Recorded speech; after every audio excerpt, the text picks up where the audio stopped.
Bonjour, donc je suis Nathalie Garcia, je suis principale du collège Camille Claudel situé à Montreux-Château. La commune de Montreux-Château se trouve dans le territoire de Belfort, à proximité de la Suisse et de l'Allemagne, et on est dans un environnement rural. Il y a 1181 habitants.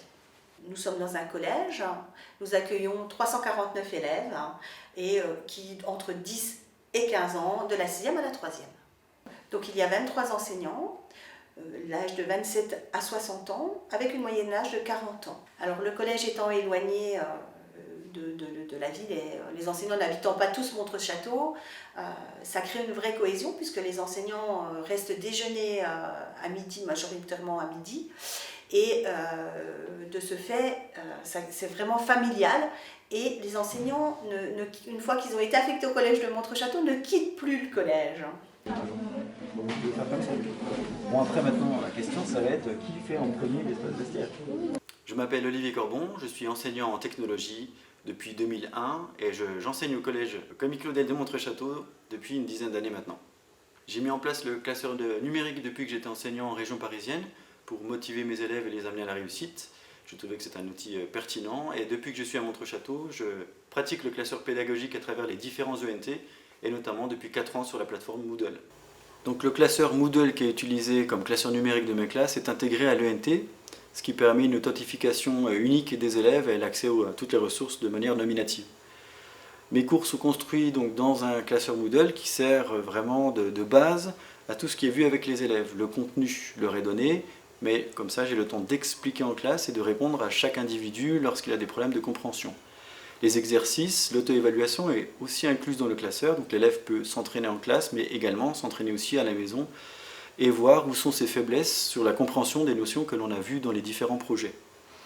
Ils ont aussi accès aux évaluations et aux réévaluations, c'est-à-dire qu'après une remédiation des compétences qui ne seraient pas comprises, l'élève peut, à volonté, refaire les entraînements, puis après une réévaluation qui sera corrigée par moi pour voir s'ils ont mieux compris et évolué dans la compréhension des notions. Dans mes séances, j'utilise pas mal de logiciels différents sur de la conception, sur de la programmation, ou tout simplement du traitement de texte ou des présentations visuelles.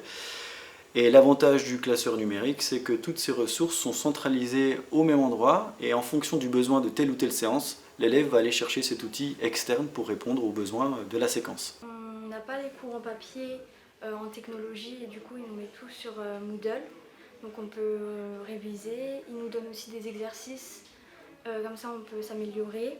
Les cours ils sont bien structurés, au moins tous les cours ils sont pour tout le monde, ils sont propres, structurés et c'est un gain de temps en classe parce qu'on n'écrit pas les leçons et on peut faire des exercices notés les semaines. Ça m'aide déjà à plus comprendre les cours parce que c'est plus clair parfois quand on met des images ou même quand c'est écrit par rapport aux feuilles, parfois c'est difficile à relire les profs, alors que quand c'est sur ordinateur, on arrive beaucoup mieux à lire et ça permet l'apprentissage mieux. Depuis la classe de 6e, en EST, anciennement des sciences et des technologies, les élèves apprennent l'outil informatique. On voit qu'ils utilisent tablette, téléphone à la maison, mais plus beaucoup d'ordinateurs. Donc on leur apprend à se connecter au réseau, à utiliser l'ENT et les ressources qui y sont, et en parallèle d'un cours traditionnel avec un classeur papier, ils apprennent déjà à utiliser l'outil informatique dans des tâches de travail, de recherche et d'expérimentation. Ce qui permet à la fin de la 6e qu'ils soient pleinement opérationnels pour l'entrée en 5e avec le classeur totalement numérique. Au début, quand on nous expliquait ça, j'ai trouvé ça un peu difficile parce que je comprenais pas trop, et après petit à petit ils nous expliquaient, donc on comprenait un peu plus mieux et donc maintenant j'arrive mieux à utiliser Moodle. Aussi on s'y perd facilement, c'est dur de s'y retrouver et on arrive difficilement à faire le tri. Il n'y a rien qui est difficile parce que le professeur nous explique tout. Après, il y a des gens qui ont plus de difficultés que d'autres. En 6e déjà, on nous explique comment faire et puis vu qu'on a tous les cours en technologie sur Moodle, on s'habitue, ça fait qu'au bout d'un moment, on sait où aller. Notamment au début du confinement, c'était assez difficile parce que au niveau de la manipulation, c'était très difficile l'ENT et même Moodle. Mais après, avec le confinement, M. Corbon nous a beaucoup aidé. Donc ça nous a permis, au début c'était très dur, mais après ça nous a permis de mieux manipuler et grâce à ça, mieux réussir la manipulation de Moodle. C'est très facile à utiliser, on a juste à cliquer sur le site et puis ça nous met directement les leçons. On choisit la séquence et puis on peut réviser le cours. Après un temps d'adaptation à l'outil, c'est-à-dire comment construire un classeur numérique avec les différents logiciels que je peux utiliser, je gagne du temps dans ma pratique professionnelle. Alors j'en gagne à la maison avec les auto-évaluations très rapides qui peuvent être programmées en tout ou partie, même si j'ai un œil dessus, mais aussi en classe parce que j'ai beaucoup plus de temps pour aller répondre aux besoins individuels plutôt que de donner une séance avec le cours de manière plénière. Donc j'ai gagné du temps sur les corrections, sur la préparation des cours, mais aussi sur le temps passé auprès de mes élèves à répondre à leurs questions. Pour mettre en place le classeur numérique, j'ai suivi quelques formations académiques, notamment sur le classeur Moodle, mais qui ne m'ont pas convenu à l'époque.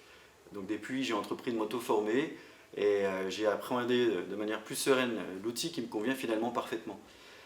Depuis, comme je crois en cet enseignement avec le classeur numérique, eh bien, j'essaie de transmettre ce que j'ai accumulé comme savoir dans les formations disciplinaires technologiques académiques, mais aussi au sein de mon propre collège avec des pauses numériques tous les 15 jours sur l'utilisation de l'outil numérique et du classeur pédagogique.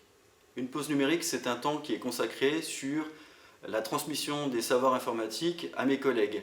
C'est sur la base du volontariat, sur la pause méridienne, généralement en format d'1 heure. Je propose 2 créneaux dans la semaine en fonction des disponibilités de chacun.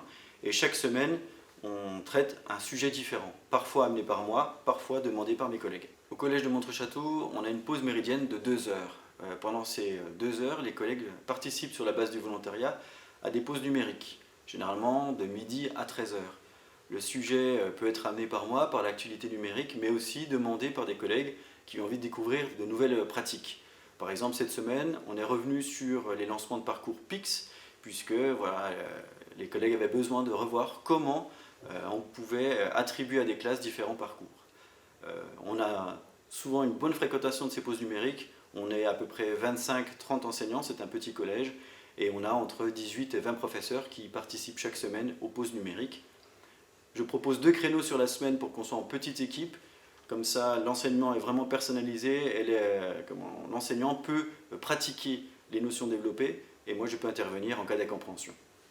Alors mes compétences pédagogiques, je les mets au service de mes élèves jour après jour puisque le cours est 100% numérique et je les transmets à mes collègues en regardant leurs pratiques également dans leur classe pour voir les plus-values apportées par ces nouveaux outils.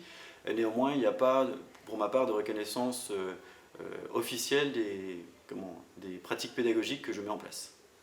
Voilà, rotation à droite, à la fin de chaque longueur.